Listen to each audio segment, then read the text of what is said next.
कम सोकर ज्यादा अच्छा पढ़ सकते हैं तो ये बहुत हद तक ठीक नहीं है। मोबाइल पास में बीच बीच में हम देखेंगे, 1 घंटे तक लगातार पढ़ नहीं सकते हैं। ये तो बहुत मुश्किल है, मेरे पहले भी सवाल गलत हो जाते थे। पल भर ठहर लें, लेकिन हम पहुंच जाएंगे।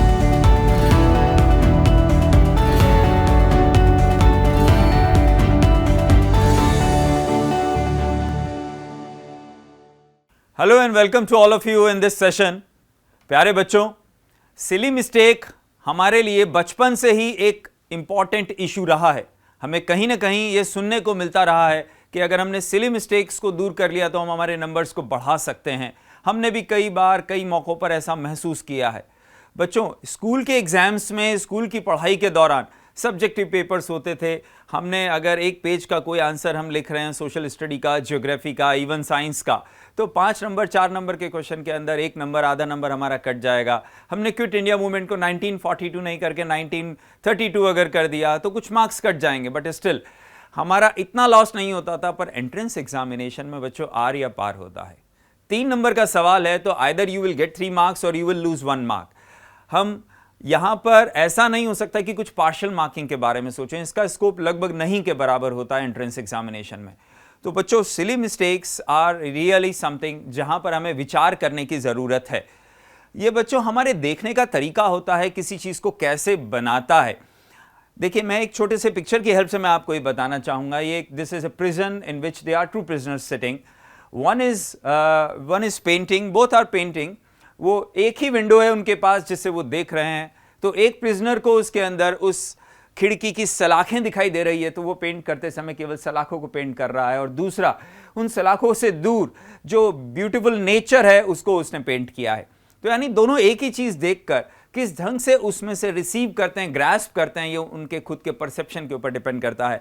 बच्चों, आपको भी सिली मिस्टेक्स को और आपके सिचुएशन को एक कंस्ट्रक्टिव मैनर में देखकर उसमें से कैसे बेहतर किया जा सकता है उस पर विचार करना होगा, रादर देन निगेटिव चीज़ों को सोचकर अपने आप को फ्रस्ट्रेट करके और ज़्यादा कमज़ोर महसूस करवाने के। आपको कंस्ट्रक्टिव मैनर में, पॉजिटिव मैनर में आगे बढ़ने के बारे में सोचना चाहिए। तो यही सब बातें हम इसमें करने जा रहे हैं। बच्चों, सिली मिस्टेक के बारे में एक ये भी बात समझनी ज़रूरी है कि किसी एक वजह से या कोई पढ़ाई कम करने से या ज़्यादा पढ़कर हम उसे दूर कर लेंगे, सिर्फ ऐसा नहीं है। There are many factors, numerous factors which play important role while committing any kind of mistake, and we have to discuss all those things. That's why I have divided all the issues in 2 parts, 2 categories. The first part is non-academic and the second part is academic issues. बच्चों, इस session के अंदर हम non academic issues के ऊपर बात करेंगे और उसके बाद हम बहुत जल्दी दूसरा सेशन आपके लिए लेकर आएंगे और उसके अंदर हम एकेडमिक इश्यूज़ के ऊपर बात करेंगे। तो आप बने रहिएगा हमारे साथ एलन के यूट्यूब चैनल के अंदर, जो जेईई स्टूडेंट्स के लिए हमने ख़ास तौर पर बनाया है। तो बच्चों, एकेडमिक इश्यूज़ से पहले नॉन एकेडमिक इश्यूज़ को मैं आपके साथ डील करने जा रहा हूँ। नॉन एकेडमिक इश्यूज़ के अंदर स्लीपिंग। बच्चों, स्लीप का हमारी परफॉर्मेंस के ऊपर बेहद असर पड़ता है। स्लीप, हमारे पास चॉइस नहीं है कि हम सोएं या न सोएं। सोना आपकी एक निहायत ही ज़रूरी एक्टिविटी है। तो अगर आप ये सोचते हैं कि आप कम सोकर ज़्यादा अच्छा पढ़ सकते हैं तो ये बहुत हद तक ठीक नहीं है। हमारे लिए ज़रूरी है कि एक स्टिपुलेटेड 6 आवर्स की स्लीप हमारे लिए डेली ज़रूरी है। कई बार बेहद जोश में आकर किसी की बातों को सुनकर हम उत्साह से इतने भर जाते हैं कि हम ठान लेते हैं अब केवल 2 घंटे सोएंगे। हमने किसी महापुरुष के बारे में पढ़ लिया कि वो केवल 2 घंटे सोते थे और उनसे प्रभावित होकर हम भी उसको इमिटेट करने लग जाएं। बच्चों, ये मुनासिब नहीं है। न तो बहुत कम सोकर, न बहुत ज़्यादा सोकर।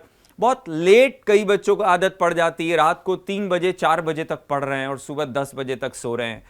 तो इस तरह के erratic pattern are not going to help. Sleep is not less than a yoga. हमारी बॉडी का जो सिस्टम होता है वो अपने आप को रिचार्ज करता है, बैलेंस करता है, कहीं रिपेयर भी हो रहा होता है, तो हमें मेंटल पीस भी दे रहा होता है। स्लीप एक बहुत ज़रूरी एक्टिविटी है जिसे खुशी खुशी करना बहुत ज़रूरी है। तो बच्चों, इससे भागने की ज़रूरत नहीं है। आइडियली हमें 10 से 4 अगर हम सो सकें, दिस इज़ वंडरफुल। 10 से 5 टाइप का हम 7 घंटे का नाइट का स्लीप रख सकते हैं। If you are not comfortable with this pattern, आपको देर तक पढ़ने की आदत रही है, तो आप 11 से 6 से शुरू कीजिए, 11 PM to 6 AM। जिन बच्चों को सुबह 7 बजे से 1 बजे तक, 2 बजे तक कई बच्चों की क्लासेस रहती हैं, तो उन्हें दोपहर को एक ब्रेक की ज़रूरत पड़ती है। तो वो अगर 1 घंटे दिन में दोपहर में सोते भी हैं, तो वो रात को 6 घंटे कम से कम सोकर लगभग 7 घंटे का अपना पैटर्न रखें। तो 6 से लेकर 7 घंटे तक सोना इज़ फाइन, और इसमें कहीं गिल्ट फील करने की ज़रूरत नहीं कि मैं सो रहा हूँ। जैसे सांस लेने में, खाना खाने में हमें कोई गिल्ट फील करने की ज़रूरत नहीं है, उसी तरह sleeping is not at all a bad activity, it's a good and nourishing activity for us. The second thing is our schedule. हम किस ढंग से कितने घंटे पढ़ते हैं। कई बच्चों को आदत होती है 15-20 मिनट पढ़े उठ गए, आधा घंटा पढ़ेंगे कुछ खाने के लिए उठ गए, मोबाइल पास में बीच बीच में हम देखेंगे, 1 घंटे तक लगातार पढ़ नहीं सकते हैं। तो अपने आप को इस जगह पर बदलाव लेकर आने की ज़रूरत है। ये हमारी सिली मिस्टेक्स को प्रोवोक करती हैं। आपने प्रॉपर स्लीप नहीं ले रखी, you are not fresh, your energy level is low, you will not understand, but in a very subtle and minute manner it is going to provoke the mistakes. That's why आपका schedule बच्चों, आपके पास में पढ़ने के सिवा कोई और main challenges और टास्क और असाइनमेंट नहीं है। तो आप अपने शेड्यूल को मेंटेन कर सकते हैं, यानी रोज़ आपका जो पैटर्न हो, रात को कितने बजे सोना है, सुबह उठना है, तैयार होना है वो, और उसके बाद इंस्टीट्यूट जाना है आपको, उसके बाद घर आएंगे, लंच लेंगे, रेस्ट करेंगे, पढ़ाई करेंगे, वो टाइमिंग अमूमन आप सेट कर सकते हैं। अगर आप उसको डिसिप्लिन्ड मैनर में फॉलो करेंगे with slight variation as per the need, तो आप ज़्यादा अच्छा आउटपुट बच्चों लेकर आ सकते हैं, यकीन मानिए इस चीज़ में। तो schedule is also very important, make it, fix it and follow it. The third point is prejudice, पूर्वाग्रह कहते हैं, यानी हम पहले से मन में कुछ धारणाएं बनाकर रखते हैं, जो धारणाएं हो सकता है वास्तविकता से परे हों, काफ़ी दूर हों।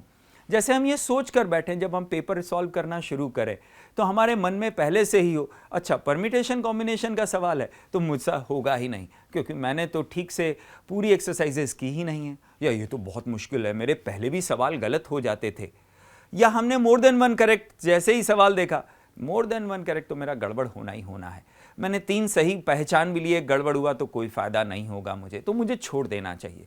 दीज आर कॉल्ड प्रिजुडाइसेस, यानी आप पहले से एक सोच बनाकर ज़िंदगी जी रहे हैं, आप नई चीज़ को वेलकम करने को तैयार नहीं हैं। ये चीज़ें आपको किसी भी कॉम्पिटिटिव एग्जामिनेशन में, इनफैक्ट ज़िंदगी के इम्तिहान में आपको बेहतर और कामयाब शख्स के तौर पर नहीं लेकर आएंगी। और इसके साथ जुड़ा हुआ है हमारा सेल्फ कॉन्फिडेंस। हम कहीं ना कहीं अपने सेल्फ कॉन्फिडेंस को किल करके प्रिजुडाइसेस को हावी होने देते हैं। बच्चों, कामयाबी के लिए ज़रूरी है हम खुद पर यकीन करें, खुद पर भरोसा करें। ईश्वर ने किसी के साथ पक्षपात नहीं किया है, और करेगा भी क्यों, करेगा तो वो ईश्वर क्यों होगा। हम सबके पास असीम ऊर्जाएं और शक्तियां हैं, लेकिन हम यकीन नहीं करें कि हमारे अंदर है तो हम एक छोटे से छोटा काम नहीं कर सकते हैं। हम ग्राउंड फ्लोर से 4th फ्लोर तक सीढ़ियों से भी नहीं चढ़ेंगे जब तक हम ये विश्वास नहीं करेंगे कि हम चढ़ सकते हैं, क्योंकि हमारा सेल्फ कॉन्फिडेंस हमें संकल्प देता है, हमें एक टारगेट को डिसाइड करने में मदद करता है। ओके, 4th फ्लोर है, मैं सीढ़ियों से चढ़ूंगा, ये संकल्प आता है। संकल्प कब आएगा? जब हमारे अंदर आत्मविश्वास होगा। विश्वास, फिर संकल्प, और फिर उसको हम एग्जीक्यूट करते हैं बच्चों, फिर हम चलना शुरू करते हैं। 3rd फ्लोर तक जाके हम थक जाते हैं, पर अगेन हमारा आत्मविश्वास हमें कहता है कोई बात नहीं, पल भर ठहर ले, लेकिन हम पहुंच जाएंगे। यही आत्मविश्वास आपके अंदर होना चाहिए कि जब और बच्चे कर सकते हैं, वो भी मेरी ही तरह है, हो सकता है उन्हें कुछ एडवांटेजेस हों, लेकिन मैं भी कर सकता हूं। तब आप इसको अपने व्यवहार में लेकर आएंगे। वरना कई बच्चों आत्मविश्वास का स्तर इतना खराब हो चुका होता है कि अगर किसी सवाल को सॉल्व करके उन्होंने आंसर 5 निकाला तो उन्हें पूरा भरोसा होता है कि 5 तो आंसर नहीं ही हो सकता है, क्योंकि मैंने निकाला है। मतलब लैक ऑफ कॉन्फिडेंस की इंतहा कर देते हैं वो। तो उससे बाहर निकलना होगा, प्रिजुडाइज से बाहर निकलना होगा, खुद पर यकीन करते हुए हमें आगे बढ़ना पड़ेगा। ये आपकी सिली मिस्टेक को एड्रेस कर रहा हूं बच्चों। Each and everything is related. You can't think कि मैं एक कैप्सूल बेकासूल का खाऊंगा और उससे सिली मिस्टेक दूर हो जाएंगी, या कोई बाबा जी मिलेंगे जो मेरे सिर पर हाथ रख देंगे ओम और आप ठीक हो जाएंगे और आपकी सिली मिस्टेक्स खत्म हो जाएंगी। नहीं, ऐसा नहीं होने वाला। हमें ऐसी बहुत सारी चीज़ों में, हमारे व्यक्तित्व में, पर्सनालिटी में पूरे बदलाव की तरफ लेकर जाना पड़ेगा, अपने आप को बेहतर से बेहतर बनाने में। और बेहतर बनाने की प्रक्रिया लंबी और स्लो होती है। So keep patience and look at all these points very carefully. Interest, आपका इंटरेस्ट अपने लक्ष्य को, अपने टारगेट के लिए कितना है। आप मैथ्स, फिजिक्स या केमिस्ट्री पढ़ रहे हैं पर आपका मन ही नहीं करता है, आप ये एक सोच बना रखी है मुझे तो केमिस्ट्री बिल्कुल पसंद नहीं, इसमें कितनी चीज़ें याद करनी पड़ती हैं। ऐसी बात आप बार बार अपने आप को बोलकर उसमें इंटरेस्ट पैदा नहीं कर रहे हैं और उससे दूर कर रहे हैं अपने आप को। आपने साइंस लिया, आपने इंजीनियरिंग या आप जिस भी कोर्स को, जिस भी कंपटीशन को चूज करते हैं बच्चों, you have chosen because you have interest in it. Your interest gives you the way, and where there is will there is a way, you have heard. तो your interest is your willingness, and your willingness will create the way कि कैसे मैं उस चीज को achieve करूं, कैसे मैं उस फॉर्मूले और रिजल्ट को याद करूं जो मैं अक्सर भूल जाता हूं, चाहे वो इंटीग्रेशन के फॉर्मूले हों, चाहे वो केमिस्ट्री के अंदर रिएक्शंस हों, वो सब आप याद करने के अपने आप रास्ते ढूंढेंगे। हमारे अंदर खुद ऐसे, हमने बच्चों बचपन में एक कहानी सुनी है थ्रस्टी क्रो की। अब क्रो वाकई में ऐसा था क्या, वो प्यासा था, उसने ऐसा किया क्या, we haven't watched it, but what we can see is where there is will there is a way. हमारे पास उस कौवे को किसी ने एजुकेशन दी होगी ऐसा नहीं है, और संसार में जितने भी नए डेवलपमेंट हुए, नए इनोवेशन हुए, वो तो नए हैं, लेटेस्ट हैं, उससे पहले तो कभी नहीं है। आज से 100 साल पहले मोबाइल नहीं था, फिर भी आज मोबाइल है। तो ऐसे विकास कैसे हो रहा है, नई चीज़ें कैसे आ रही हैं, उन्हीं लोगों से आ रही है जिन्होंने उस काम में रुचि ली और फिर रास्ते ढूंढकर अपनी प्रॉब्लम्स को सॉल्व किया। तो आप जब भी कोई चैप्टर, कोई भी सब्जेक्ट, आर्टिकल पढ़ें, take full interest, keep on saying to yourself कितना मजेदार है ये। अगर आप निगेटिवली सोचेंगे, निगेटिवली बोलेंगे, वो तो निगेटिव भाव डेवलप होंगे। अगर आप पॉजिटिव सोचेंगे, पॉजिटिव वाइब्रेशंस आएंगे, and that will be reflected in your work, the quality of your work. Hard work is an essential feature, you always heard about it, but hard work कितना subtle manner से काम करता है। देखिए, जब आप कोई प्रॉब्लम सॉल्व कर रहे होते हैं, सॉल्व करते समय sometimes you got an idea and that idea is good, you know it, but आपको पता है उसमें कैलकुलेशन ज़्यादा होगी, वो लंबा हो सकता है, और आप यहाँ पर बचने की कोशिश करते हैं, अरे नहीं, इतना लंबा तरीका मैं थोड़ी ना करूँगा, पता नहीं कितनी बड़ी कैलकुलेशन हो जाए। डरिए मत, भयभीत मत होइए, उस हार्डवर्क से भागने की कोशिश मत कीजिए। आपको एक आइडिया अगर आ रहा है, एक ही आइडिया है, आपके पास चॉइस नहीं है, एक्सप्लोर इट। समटाइम्स जब आप करना शुरू करेंगे तो उसके और भी रास्ते आगे चलकर आपको उसकी शॉर्ट अप्रोचेस दिखने लगेंगी। हो सकता है पूरा सॉल्व ही नहीं करना पड़े, आपको लग रहा है 12 स्टेप का प्रॉब्लम है पर 5 ही स्टेप में हो सकता है वो हो जाए। तो भागिए मत, उससे जूझिए, हार्डवर्क को अपनी जिंदगी और सोच का हिस्सा बनाइए।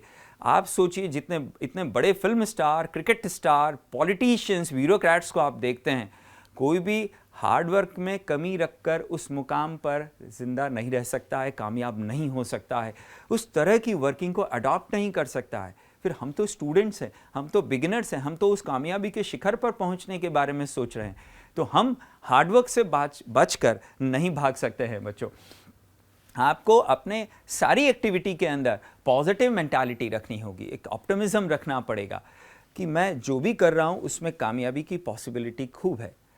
अगर आपने एग्जाम्पल कई बार बच्चों सुना है, अगर आधा ग्लास रखा हुआ है पानी से भरा हुआ, तो कुछ लोग उसे देख कर कहते हैं कि ये आधा खाली है, और कुछ लोग उसे देख कर कहते हैं आधा भरा हुआ है। इसमें जो सटल मैनर में मैसेज कम्युनिकेट होता है, ये उन दोनों शख्स की मेंटालिटी को इंडिकेट करता है। जो इंसान कह रहा है ये आधा भरा हुआ है, यानी वो पॉजिटिव पार्ट को देखता है। जो कह रहा है आधा खाली है, उसको उस सिचुएशन की कमियां दिखाई दे रही हैं। तो बच्चों, जब आप सवाल करते हैं तो आपको उस जगह पर, आपको पेपर करते समय, 3 घंटे का कोई पेपर या कोई सवाल या असाइनमेंट या होमवर्क करते समय, आपको always look for the positive part. जैसे आपने पहला सवाल किया किसी टेस्ट पेपर में, आपसे नहीं हुआ, अगर आप पेसिमिस्टिक थिंकिंग के, आप बोलेंगे अरे शिवरात्रि इतनी खराब हुई, अब क्या होगा, ये सवाल भी मुझसे नहीं हुआ, आगे भी कहीं ऐसा ना हो। इस तरह के भाव आपकी मदद नहीं करने वाले हैं, आपके कॉन्फिडेंस को शेक करके आपसे गलतियां करवाने की संभावनाओं को बढ़ाते हैं। आपको उसके बजाय उसको एक सहजता से लेना चाहिए। ठीक है, कोई बात नहीं हुआ, नेक्स्ट प्रॉब्लम करते हैं, दैट्स इट। उसमें कुछ बहुत ज़्यादा जोश भरने की भी ज़रूरत नहीं है। टेक इट ईजी, हो जाता और नहीं होता, both are a situation, take it in many just a normal situation.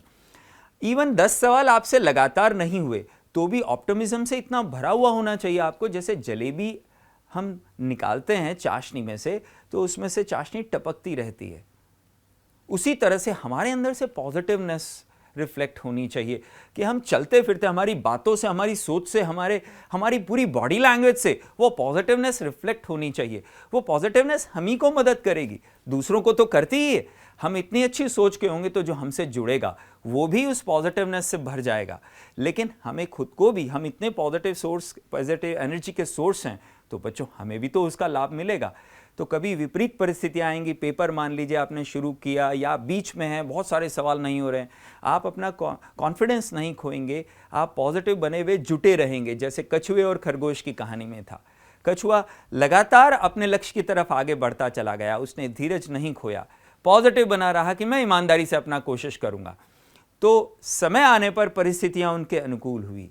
तो fortune helps the brave, we have heard about it. तो हम अपनी तरफ से कोई कमी नहीं छोड़ें, अपनी हेल्थ को लेकर कॉम्प्रोमाइज भी नहीं करना चाहिए। This is my next and important point. A sound body have a sound mind. अगर आप स्वस्थ होंगे तो हमारा दिमाग अच्छा काम करेगा, और दिमाग अच्छा काम करेगा तो ही बच्चों हम सवाल सॉल्व कर पाएंगे, क्योंकि हमारा काम, ज़्यादातर काम दिमाग का है, हमारी मसल्स का रोल उतना ज़्यादा नहीं है। तो हेल्थ से मेरा मतलब आपकी मसल्स से नहीं है, हेल्थ से मेरा मतलब है कि आप कितना स्वस्थ हैं। अगर आपको सर्दी जुकाम है, बुखार है, आपको पेट में दर्द है, सिर में दर्द है, you don't feel like good, then definitely it is going to reflect in your efficiency, आपके पढ़ने के अंदर रिफ्लेक्ट होना शुरू होगा। तो आपको हेल्थ का ध्यान रखना होगा। आपको ये लग सकता है तो सर हम कोई जानबूझ के थोड़ी ना बीमार पड़ते हैं, ये बात कुछ हद तक सही भी है तो गलत भी है। हम जानबूझ के बीमार पड़ते हैं, हाँ बच्चों यकीन करिए आप मेरी बात का। हम जानबूझ के कैसे बीमार पड़ते हैं? हम लापरवाही करते हैं। आप सोचिए, आप महीने, 2 महीने, 3 महीने से लगातार पढ़ रहे हैं पर आप एक्सरसाइज नहीं करते हैं, आप योग नहीं करते हैं, यानी आप कोई भी फिटनेस एक्टिविटी, फिजिकल एक्टिविटी नहीं करते हैं। We have two energy sources, mental energy and physical energy, and both need to be balanced. तो हम मेंटल एनर्जी का तो कितना ज़्यादा एक्सप्लॉइटेशन कर रहे हैं, और फिजिकल एनर्जी को हमने बिल्कुल डंप कर रखा है। हम खाते हैं और पढ़ने बैठ जाते हैं, सोते हैं, उठते हैं और पढ़ने बैठ जाते हैं। So we have a very less physical work which is imbalancing our overall energy level. तो आपके लिए ज़रूरी है कि आप आधे घंटे का, कम से कम पूरे दिन में एक आधे घंटे का, बल्कि ऑन एन एवरेज मैं कहूँगा आधे ही घंटे मेंटेन करिए। आप आधे घंटे की activity, physical activity exclusively dedicate कीजिए।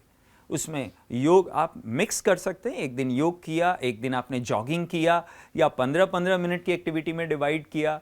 वॉक कर रहे हैं आप, थोड़ा ऐसा जिससे पसीना आए, कोई दिक्कत नहीं है आपको। आधा घंटा आप लगातार कीजिए, 15 मिनट सुबह, 15 मिनट, 20 मिनट शाम को कर लिया, इस तरह से चाहे उसे डिवाइड कीजिए।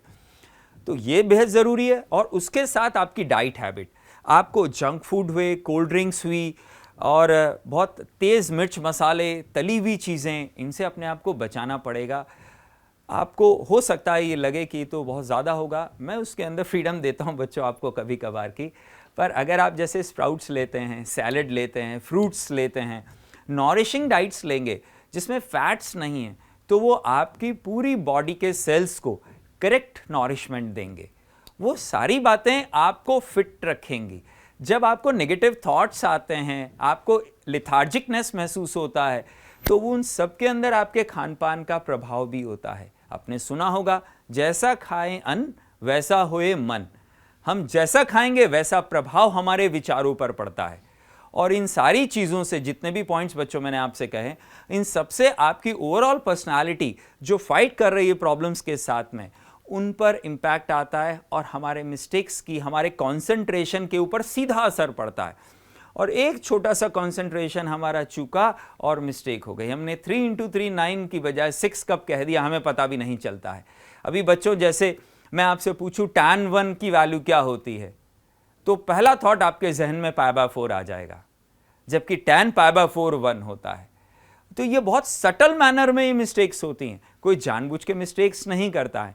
पर हाँ, हम अगर इन सारी बातों का ध्यान रखते हैं तो हमारी मिस्टेक्स की संभावनाएं कम होती चली जाती हैं। So this is all in the non academic section. बच्चों ऐसे ही हम एकेडमिक सेक्शन में आएंगे, सिली मिस्टेक्स के एकेडमिक सेक्शन के अंदर। आप हमसे जुड़े रहिएगा और बहुत जल्दी वो सेशन हम आपके लिए लेके आएंगे। Wish you good luck.